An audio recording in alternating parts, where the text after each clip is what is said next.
dyed my hair. And no, I didn't film it. I was gonna film it, and then I thought to myself, like, if this turns out really bad, do I really want evidence? I bleached my hair, obviously. I am shocked that it did not come out looking disgusting. There's a little bit of an orange tint to it. I toned my hair, but it's still a little bit of orange, but I don't really mind. And this bitch is still not damaged, and I'm going to stop while I am ahead, because I know that if I keep doing this shit and I'm like, well, it's not damaged this time, so I can do it again, then my hair is gonna fall out, and I know it's gonna happen. So we're gonna stop for now. But hey y'all, I'm back. And like I said on Friday, I have your guys' paranormal stories that I'm very excited to read. I found one story too that reminded me of something that I haven't told you guys yet that's paranormal. And so I'm gonna share it with you guys. I went back and forth on whether or not I wanted to make a video about it because I felt like the more that I talked about it, the more shit kept happening. But I really want to tell you, and this happened like months ago at this point, and nothing's happened since, so we're gonna talk about it. The title of the story says, I need advice. I think there's a demon in my house stealing our stuff. And I know that your brain immediately went to my fucking remote, which still is unexplained to this day. And I'm fully convinced that T took my remote and then gave my remote back. I don't really know why, and I don't know, like, the timing of it was just so fucking random, but there is more that happened after that I did not talk about. But we're gonna read this first. They said, for as long as I can remember, we've had lots of paranormal experiences in my house.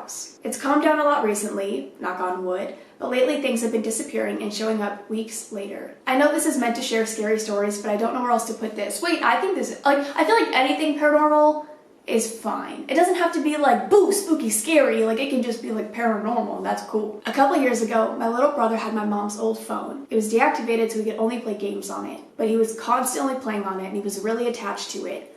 Then it just vanished. My mom tore the house apart and couldn't find it. Took apart our couch, the chairs, everything. A few weeks later, my mom said she felt the need to check the chair cushions. She found the phone, completely dead. This was the first place she looked. It wasn't there before. Later, a similar thing happened to me with my phone, but luckily for me, I found it a few days later outside of my house. It was in a place that somebody would have seen it if it was out there the whole time it was missing. Things like that happened a lot, especially with our phones. You'd probably think it was my mom taking them just to get us to go outside. But we complained to her so often about it, she tore the house apart looking for them every time because she was sick of us whining. The same thing happened with my brother's phone going missing, but we were out of town for the day shopping. And when we got back, I rushed to the bathroom because I had been in the car for a while. My brother's phone was sitting on the bathroom sink. Lately, it's been happening again. First, it was my mom's coffee cup. It went missing, and a couple of months later, she found it in the cabinet. She said the cup itself was hot, and there was still coffee in it. Of course, it smelled awful and was separated, but it was just sitting there. Then my brother's phone went missing again. He wouldn't misplace it. He's constantly on it, and he would never lose it. I'm not sure how he got it back, but he has it back. A couple days ago, I got some new makeup products. I went to work, and I only worked for a few hours since I'm a minor. When I came back, 3 things were gone. This is the first time more than one thing disappeared at once. Then the next day, while I was going to do my makeup, I put my brow powder down because I was done with it for that moment. When I went to grab it again, after touching up my forehead, it was gone. I looked around my desk thinking I knocked it off. Later that day, I found it tucked under something on the other side of my room. I didn't leave my desk area the whole time I was doing my makeup. The other stuff still hasn't come back yet. I'd be pissed. I'd be like, I spent money on that. Here's where I need advice. I don't know if I can give you advice, but I will try. We've had lots of experiences in my house, and that includes every person in the house getting 3 scratches on different parts of our bodies at different times in different ways. And heavy things have moved on their own, including my medicine cabinet being pulled away from the wall last year and being a lot further away from where it was hung for it to have just fallen on its own. Also, the staples keeping it on the wall were sticking straight out. None of them were bent. I'm just scared this could progress into something bigger, even though things going missing is the only thing that's been happening lately. I just want to know what I can do to make these things stop or what this is. I'm thinking a demon of sorts, but I'm not sure, since those are the only things that lead me to believe it's not just an average ghost, since everything else is pretty harmless. Terrifying but harmless, like seeing things or hearing footsteps or whispers. I don't have advice for you, but maybe somebody else will. If you guys have advice, please comment it. I guess my only advice would be like have someone come to your house and see if they can like contact anything. I don't know. You can do what I did and you can sage your house and you can put like the salt. I think I only put it in my kitchen, the salt, because I had carpet, so I couldn't put the salt anywhere else. But you can like line your house with salt. There's also a wood that you can buy and you can burn it. I actually have some. I think it's Palo Santo or Pato Santo, something like that, but it's a wood that you can burn. But I do feel like after Kayla and I saged my apartment, or I think we had like rosemary, I don't know, something the psychic told us about rosemary, getting rid of evil spirits. But once we did that, things calmed down like a lot. But now I'm gonna tell y'all. So I made the video about the remote, and I was freaking out I was freaking the fuck out when that happened, obviously. I had called Kayla before I filmed the video, and then Kayla ended up watching my video. She called me back, whatever, and we talked about it. And then I had talked to I believe it was either 2 or 3 different people, and I can't remember the exact things that they had lost, but there were at least 2 people, 2 of my friends who had been in contact with the Ouija board, who had been there while we did it or had done it with me, who had lost something and had it reappear. Okay, I'm editing the video and I remember one of the things, and I remember why it freaked me out so much at the time. Let me pause my video. My friend Kendall, who was there with us one of the times we were using it, she was just watching us, she didn't actually touch the board. Her dog passed away a while ago, and she found his collar in her front yard, I believe. I might get some of the details wrong, but I know that she found his collar, and she had reached out to me because she was scared, and I think she had seen my video and she was like, this happened to me too. But I remember she was like, it wasn't there. It was not out there. I would have seen it, but it was the collar of her dog that had passed away. That was one of the things, and I just wanted to throw that in because I feel like me just being like, people lost things is like stupid, and I finally fucking remembered one of them. Okay, bye. This was also something that happened like years ago when Kayla was living with me when I lived in Texas. She was living with me for like 3 months, and we both vape. She could not find her vape for the life of her. And one day we literally got into, I think it was her car, and it was just sitting on her fucking driver's seat. Just small things like that that make absolutely no sense. Like, of course we looked in her car. We had been in her car a million times. She would have been sitting on it. We would have seen it. But I just thought it was so crazy that multiple people, like I said, who were involved in some way, all had things reappear on the same exact day that I found my remote. And I can't remember, I think it might have been John that I was talking to, and he was like, you need to stop paying attention to this stuff. Like, you need to stop bringing attention to this stuff. Because the more that you talk about it, the more shit is gonna happen. And that's why I feel like I shouldn't talk about it. Hey T, if you're here, then please don't fuck with me anymore. But I also at the same time like can't help myself because I want to tell you guys literally every single detail of my daily life. So, but that's really it. Honestly, it's not that exciting. I thought I would have more to tell you. I thought I could go into more detail, but honestly, I don't really remember everything they told me because that was like a long time ago, a couple months ago. Not a couple months ago, maybe almost a year ago, but I thought it was crazy. And on to the next story. This says, my dream demon / poltergeist. I don't know, but I got yeeted across a room. Hi Courtney, my name is Gray. I'm 16 and a lot of shit has happened since things first started happening when I was 11. To start this off, back in 2015, my aunt, my best friend at the time, and I decided to take a trip up to Chicago for the weekend. We spent the whole day shopping. My friend had bought a Ouija board at one of the shops, and after we finished shopping, we headed back to our hotel. Looking back on it, I wish we would have just gone home. We stayed at the Crown Plaza Hotel. I didn't know this at the time, but it's notorious for its black market. Being the little shits we were, we decided to play the Ouija board while my aunt was showering. We sat on the floor with our hands pressed on the planchette for like 10 minutes and nothing happened, so we decided it would be best to put the game away and order pizza. Being stupid little 11-year-olds, we knew nothing about the rules of the Ouija board. We put the game up without saying goodbye. After pizza, I went to bed totally forgetting about the board until about 3 a.m. I know, cliche. I ended up waking up and I couldn't move. Now, little 11-year-old me had no idea what the fuck was happening. All I knew was, it's dark, I can't move, and there's a burned human head at the end of my bed. Oh, yeah, it looked like a malnourished and badly burned human. I shit you not, it started crawling. I don't want to do it. I don't know why I start singing when I'm like scared. When did that start? I shit you not, it started crawling up the bed slowly. I can feel it crawling up me. When it got to my chest, it was gone. I bolted up screaming. My friends stopped talking to me after that trip, and I've had night terrors ever since. I'll talk about them later. If I was your friend, I'd probably stop talking to you too, no offense. So next summer's 2017, I went on another trip with my aunt and my sister Lydia, this time to Minnesota, and we stayed in a casino this time. I can't remember much about the place, except that it reeked of cigarettes no matter where you were. So on this specific night, it was our last night in Minnesota. My aunt had stayed up late to make sure we had everything packed so we could leave early. She had the TV on just for background noise, and according to her, I sat up in my sleep, let out a scream, and the TV flipped itself off. Then I apparently mumbled something in French. English is my second language. She told me about what had happened the next morning as we were leaving. Okay. August 2018. I was skipping school because I had a cold and I felt like shit. I was sitting at the kitchen table and my chair got thrown across the room. Keep in mind I'm a 14-year-old boy at this point and I weighed 140 to 150. So it's kind of hard to yeet me across the room. Later that same day, I had an argument with my mom about something. I was about to go walk into my room and I heard a bunch of crashing. My window had shattered and there was blood all over my room. Also keep in mind my room is in the backyard, which is fenced in. The police were also called. They took a DNA sample of the blood, but they came back inconclusive. I hate these stories. What the fuck? I have to sneeze.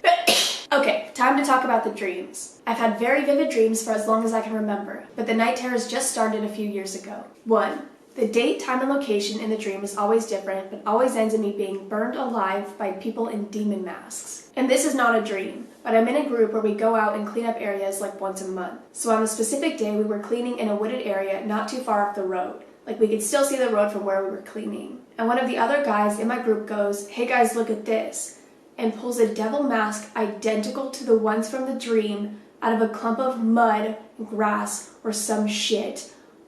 Okay, another dream. I'm running through the woods being chased by some dark entity. I trip over a tree rot, break my ankle, and the entity devours me and I wake up. I'm exploring an abandoned school with my friends, Katie and Emmeline. We end up splitting up for some reason, and they're gone for a while. Then I go looking for them and find them in a different room, both of them dead. So that was fun. Okay, I'm driving down a country road. On either side there were cornfields. There was a young man in the passenger seat. He was blonde with blue eyes, and he had a faint scar that started in between his eyes and curved over his left eyebrow. I drove until we came to a cabin in a clearing in the field. We both got out of the car and went into the house. In the dream, it was suddenly night and I was standing in the kitchen looking at the young man. He was standing in the empty living room, staring at the door. He stood there for what in the dream seemed like hours. The man then ran out of the door into the cornfield and I followed. I couldn't see him, and then I found my way to the center of the field. There was a tall, cloaked figure standing there. The figure leaned down and kissed my left cheek. Then I woke up. There was a mark on my cheek where the figure had kissed me in the dream, and it burned like hell. I told my friend about this when it happened, and I shit you not, he goes, "Bro, I think you met death." Oh my god, I don't know what's going on with you, and I don't know who you contacted through the Ouija board, but what the holy shit. Couple more dreams. I was at a Christmas party with my family, and I'm in the midst of playing hide and seek. I found an old board game in my grandpa's room. My grandpa then found me and begged me not to open it. And then he died in the dream. I didn't get the chance to open it, but then we were bored at the Christmas party again, so I was looking in the hall closet again for a game for us to play. I found the same game, but the box was different. It was light pink and had peppermints on the cover with a little gingerbread man mid-run with the words "Run, Run, Man" written on it with red Twizzlers. Lydia, my sister, immediately took interest and tried to grab the game from me. I pushed her away and started to read the back. I don't remember what exactly it said, but on the back there were warnings about the game. There were also reviews from people who had played the game. There were the pictures and ages of the players. A 4-year-old, an 8-year-old, a 16-year-old, and 2 20-year-olds. All of them said, "Do not play this game." I held onto the box so nobody could open it. I then went to a different closet to look for a different game for us to play. There I found another box with a similar package, but it was a doll box, so it had the clear plastic on it. I don't remember what the doll looked like. My family then sat around the tree so the younger kids could open gifts. My brother got his first. He opened it and it was the game. Then my sister opened hers and it was the doll. I wasn't holding them anymore, and then I woke up. I told some of my witchy friends about this, and they think I have a dream demon attached to me, so if anybody has any advice for that, let me know. This is the end of the dreams that I can remember. Also, I said earlier that my sister had an experience too. This is not Lydia, but the sister who shares a room with her. She was laying facing her wall one night when she suddenly felt weight on the end of her bed. She thought it was Lydia, so she turned to tell her to get off the bed. When she turned, however, there was no one there, and Lydia was asleep in her bed on the other side of the room.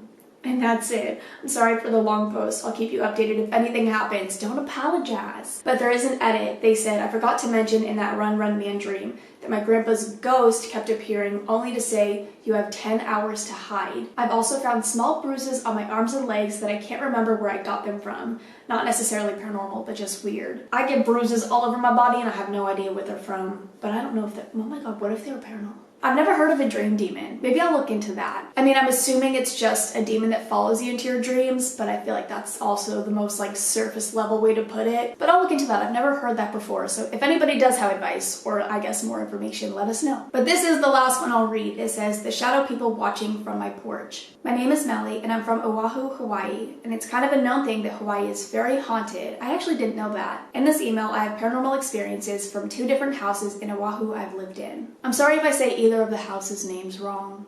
I'm dumb. The Lanikai house. 2 summers ago, we moved to Lanikai Beach in Oahu. It was my dad's dream ever since he was a young boy from Oahu. He found a beach house in the Lanikai Loop and decided we would spend the summer there. When I walked in, I saw the house was fully furnished, and I felt a little uneasy about it because I've never lived in a house that was fully furnished with someone else's stuff. Anyways, on to the weird shit. The first few nights, I fell asleep on the floor in the living room while my parents were watching TV. Late at night when I would fall asleep, I would jolt awake, freezing, as if somebody had just walked right by me. When this would happen, I would go to my room, which made me more uneasy because the room I was staying in had 2 twin beds in it, and I was always scared I would see somebody sitting there looking at me. A few weeks after I stopped falling asleep in the living room and actually slept in my room, I would start hearing heavy footsteps. Oh my god, that literally just scared the fuck out of me. I would start hearing heavy footsteps at night. I thought I was crazy because I had never experienced this before, but when I told my mom about it, she told me that she had been hearing similar things, but thought it was just me walking around at night since I stay up late. About a month into living there, my parents put the extra TV in my room that we had from moving, so I would spend most of my time in my room when I wasn't at the beach. Every night, once it would get dark, I would get this feeling that somebody was outside in the bushes behind my window. This would happen every single night, and my mom believed me to the point that she was trying to get my dad to put motion detecting lights around the house because she heard the same things and more. My mom said she heard the same things as me, but at night, sometimes she would see flashes, but my dad would say it's probably just a car from outside. And I don't know who'd be driving into our neighborhood that late. There's no shops or anything, just the beach. Also, both my parents had jobs when I moved to Hawaii with them, so I would be at home alone all day. One time I went into the garage to look for some of my stuff we shipped from San Diego in the move. When I heard a door slam inside, I never went in the garage by myself again. I'm not sure what the fuck is in that house, but whatever it was scared the fuck out of me. And then this is the Manoa house. I'm not gonna say it right. Manoa, I really want to say, what's that bitch's name? Moana. I really want to say the Moana house. I might just call it that because I love Moana. And speaking of Moana, my brother and his girlfriend love the music from that movie, and they blasted. They literally blasted from their end of the house. So this is the Moana house. After we moved away from Lanikai, we moved into a huge 3,000 square foot house in Moana Valley. I went with my mom to the open house and I thought it was a beautiful house, especially because I'm trying to get my interior design degree. Oh shit! But anyways, the house was a historical residence, so it's exactly the same way it's been since 1912, which makes it even more creepy. When we first moved in, I had originally thought about moving into the room with the window seat, but changed my mind last minute to move into the room that leads into the sunroom because it had a walk-in closet and more open layout. Shortly after we got settled in, I started feeling uneasy staying up late watching TV in the living room. From our front porch, there were 2 entryways to the house. There's one that you walk up about 5 stairs to walk through, and one that connects to the living room, which is 2 sliding glass doors. Late at night, when I would stay up to watch TV, I would always feel like somebody was watching me from the porch. I would feel this every night, and I told my mom this, and that I should have a TV in my room so that I don't have to stay downstairs late at night, but my dad wouldn't let me. I guess because he thought I would do some hood rat shit or whatever. Anyways, late at night one time, I went upstairs to my room to go to sleep. I was half asleep when I heard my closet door start to open. There was no way it could have been blown open because there are no windows in the closet, and the door opens outwards. I turned to look towards the closet door, and I deadass saw that shit opening. I was spooked to 100 and threw my covers over my head and fell asleep. How the fuck do you fall asleep? Also, while we were living in this house, my older sister came to visit and brought my cat, because in Hawaii, you have to do a bunch of stuff to bring a pet from the mainland so that they don't have to quarantine it. I didn't know that either. And oh boy, that's when things kicked up a notch. She started running around. No, not running, fucking sprinting around, meowing as loud as she can. I asked my mom why she thinks my cat is doing this, and she says, probably chasing off the ghosts. What the fuck, Mom? A few months later, my parents decided to go to New Orleans for vacation and leave me in Oahu alone. I was going to have a friend stay with me, but my best friend at the time ghosted me. The irony. Well, she stopped talking to me for whatever reason, and I was alone the whole time. The first night I was alone, I came home from work and watched TV. I was playing games on my phone while I saw a shadow figure looking at me from the porch. I got up and turned the porch light on because I initially thought it was a person, but but there was nothing. I was low-key confused, so I went back to watching TV. That's when my cat went to the door and started meowing. I tried to call her away from the door, but she wouldn't budge. Needless to say, I was spooked, so I called my friend, got in the car, and skirted out of there. Over the course of the time we lived there, we saw shadow people watching us, cold chills from something walking past us, my cat chasing things late at night, etc. To this day, my mom insists that she thinks they were not evil spirits, but do we ever really know? Oh, and they also said, thanks for reading my story. I'm actually thinking of starting a YouTube with exploration videos and maybe some haunted places in Oahu. My YouTube name is Melanie Rose. Go subscribe to her. Wait, that's so cool. I want to see your shit. Why are all of you so haunted? That's all I'm gonna read for now. I tried to fix my subreddit, like I tried to look at it, but I don't know what the fuck is wrong with it. And so again, if any of you know how to fix it, because nobody can post on it, so if you know how to fix that, please let me know, because I genuinely have no idea. I don't know if I just start a new one, which I can totally do that, like that's easy. For now, I'll just take stories off of the email. I'll see if I can figure it out. If I can't within like the next couple of days or the next week or so, then I'll just take stories from the email. So I'll have that linked down below. Please help me fix my subreddit, please. I hate the email. I get so many spam emails, you guys. Do you know how many porn websites I've been signed up for? Like, and dating websites. It's like everything you could possibly imagine. But if I have to take from the email so that I can continue these videos, I will do that. But other than that, I'm gonna go. I love you guys. I will see you in the next one. I don't want to raise my arms up because my armpits are nasty. See ya. Oh wait, no. Bye. Oh, and now it's see ya. See ya.